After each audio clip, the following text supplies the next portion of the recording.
Thank you for joining me, Lieutenant Governor Henderson. It's so great to be able to talk to you about the first 100 days that you have been in office. That time seems to go by so fast. I don't know if it was fast for you, but certainly for me, it's been fast. And again, thanks. Well, thank you, Holly. It's good to be with you. And yes, it was incredibly fast.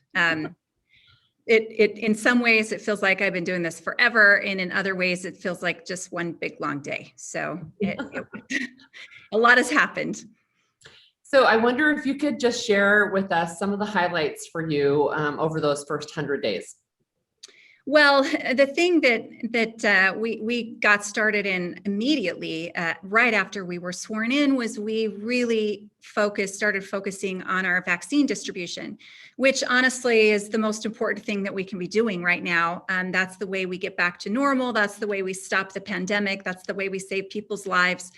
And so, getting vaccines out.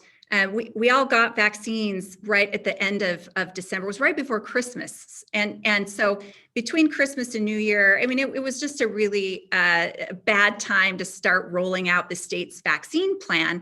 And it wasn't off to a very good start. So when Governor Cox and I were sworn in, we immediately decided to change strategies on vaccines and have those go through our local health departments and use all 13 of our local health departments to start distributing and administering vaccines because that's what they do. That's what they do best. They know how to do this. And so we changed that strategy. And I went in the first couple of weeks, went around the state and visited all 13 local health departments and found out what their barriers were, what their problems were, what difficulties they were experiencing. If they needed personnel, we sent personnel. We sent National Guard members. If they needed money, we gave them money. If they needed technical support, we gave them technical support. Anything they needed to be able to get shots in arms within a week of receiving those shots was what we wanted to make sure they had the ability to do. So we helped with resources there, and that's been an ongoing effort, and it's been something that now we're focusing not just on these big high mass vaccine locations, but also now really focusing on making sure that our vaccine administering looks like our population, that reflects our population, because just because a vaccine is available and people are eligible to receive one, it does not mean that those vaccines are actually accessible to people. So we have been working really hard on that, on equity, making sure that everybody has a chance to get a vaccine, no matter where they live or what communities they're from. Of course, we also had the legislative session, which was a really big one, and I think one of the most successful legislative sessions, certainly in the time that I've been involved in state government. It was a really great session, and we just finished up our bill review and signing period, and now we're working on some of our ceremonial bill signings. Awesome. Can you give us an example of one of the things that is happening to get vaccines into maybe marginalized communities or people who have more difficulty, perhaps? Yeah, there are a lot of things. Barriers come in all different shapes and sizes, right? So some people have a language barrier, or a geographic barrier, or a cultural barrier, a religious barrier. Some people have a health barrier where they are homebound or they're in long-term care facilities. So what we've been doing is making sure that we get people out to long-term care facilities to get the staff and the residents there vaccinated. The National Guard just started these pop-up vaccine locations in far remote corners of the state where they can go and vaccinate a whole town that otherwise would have a really long travel to be able to get to one of the mass vaccination sites. The refugee center, Utah Refugee Center, we've set up vaccine clinics there because that is a place that our refugees in Utah, that's a place where they know and they trust. They go there for a lot of things and they're familiar with that. So we're trying to make sure the people can go where they're familiar with, to places where they're familiar with, so that they can it's a little scary too for some people to get these shots. And so that was really important to us to go to them and not make everybody come to us.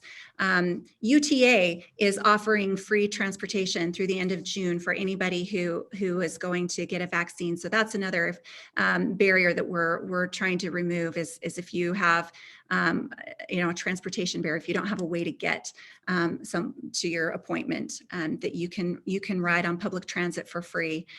We've also had Spanish-speaking clinics that have been popping up throughout the state to make sure that people who might have a language barrier have access to people who can interpret for them and who can speak their language and help give them the information that they need. So those are just a few examples. Thank you. I know that you and Governor Cox have laid out a roadmap, a 500-day roadmap, actually. And so we're only 100 days in. Your 250th day is not until September. So you've got quite a ways. But I have personally seen some great things that have happened. What are some of the things that you think are successes as you're looking at that roadmap? Well, boy, we've had a lot of successes. Just getting through the legislative session actually gave us a number of successes already with our roadmap, and of course, we're building it out to put in some next steps and work on more detailed approaches to some of these things. But we have 6 areas of focus in our roadmap, and that's economic, education, rural, health, equality, and streamlining state government. So those are our 6 areas that we're focusing on. And there were a lot of things that happened during the legislative session that already have helped us kind of, I guess, check some of those boxes, for lack of a better word.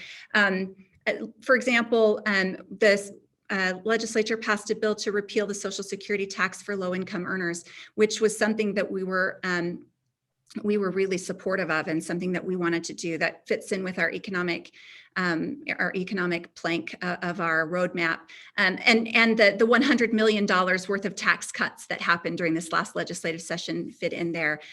We're also working on our rainy day fund, and we were able to get that rebuilt to $1 billion, which is really important.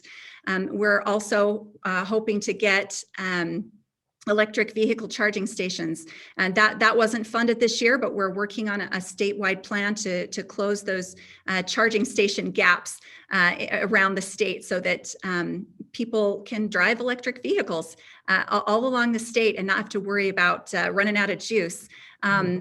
So, and education is another area where we got another $7 million invested in optional extended day kindergarten. We really want to focus on early learning as well as other K-12 and higher ed projects in Utah. So we've got that $7 million for optional extended day kindergarten. We've got a $14 million investment in optional early learning that will increase accessibility for underserved students. And then, of course, $22.5 million that we put in the teacher and student success account to fund locally developed education innovation plans. We're also going to be focusing now on ways to reduce burdensome regulations on teachers and classrooms. And that's something that's going to be an ongoing effort, something that I've been trying to achieve for several years now, after hearing so many complaints from educators and from district leaders who were concerned with how many reports and the redundancy and of all of those that they have to do, that really takes their focus away from the students and into these reports that they have to do. So there's also a lot of successes in our rural area as far as our rural plank of our roadmap. And we actually opened an office, our governor's office, off the Wasatch Front down in Cedar City on SUU campus. I have an office there too. It is awesome, and we're going to be going down there regularly to make sure that we can hold meetings in rural Utah and not just on the Wasatch Front. And that's the first time, isn't it? I'm sorry? Is that the first time that's happened? As far as I know, it is. I don't know that I can say that definitively, but I think it might be. And so we're really excited about focusing on all corners of Utah, not just the Wasatch Front. And I hear this from people too. Well, you got to focus on the Wasatch Front too. Yes, of course, we're going to focus on the Wasatch Front. It reminds me of when I was a kid and I used to get really irritated that there was a Mother's Day and a Father's Day. I asked my mom one time, what about Kids Day? And my mom said, look, every day is Kids Day. And that's how I feel about this. Like, yes, we're focusing on rural Utah, but we're always focusing on the Wasatch Front. And so no one needs to worry that we're going to take our eye off that ball. So I have a really quick question about equality. And I actually saw an op-ed recently about your cabinet heads that are women. And I know from my perspective, I've seen some really great things. What's your perspective? So we really are focusing on equality and opportunity. It's something that's very important to us. And it's something that I think everybody would ubiquitously say, yes, of course, we support equality and opportunity. But it's also something that if you don't proactively look at and you don't proactively make adjustments, you're going to slip. And I'll give you an example. We asked a couple of our state agencies to take a look internally at what their policies were, what their pay was. And this was GoEd came back and they said, oh my gosh, we did this internal look into who we have, in leadership, what our pay was. And we actually, to our great surprise, found that we could be doing better. And so we really want to focus on not only giving opportunities for men and women to work in the state of Utah. We really have a good balance of men and women, but if you look at leadership positions, those are overwhelmingly men. And in some state agencies, they're almost all men. And so, that's one area where we could definitely be doing better. And we are really helping our cabinet members and our state agencies focus on this. We'll be doing an in-depth, they'll all be doing an internal dive into their own organizations to see what they have going on there and ways that they could be doing better. Of course, we want to address that wage gap, but we also want to address the opportunity gap that does exist. And so we're doing a number of things, including we just launched a returnship program a couple of weeks ago to start addressing some of that. I think that's fantastic. So one last question. What do you anticipate or what are you looking forward to in the next 100 to 150 days? Well, we've just got to keep our eye on the ball. Honestly, if we can get out of this pandemic, if we can, get enough vaccines into people's arms in the state of Utah that we reach herd immunity, I think that's probably the most important thing we can be doing in the next 100 days. And of course, we will also be continuing to work on a roadmap and looking toward next year's legislative session. I mean, the session is over, it's interim, but it certainly isn't. Interim is the time for us to roll up our sleeves and really prepare for next year. And we're looking forward to doing that. Well, thank you again so much for joining me. Congratulations on your first 100 days and on to the next 100 or more. Thank you.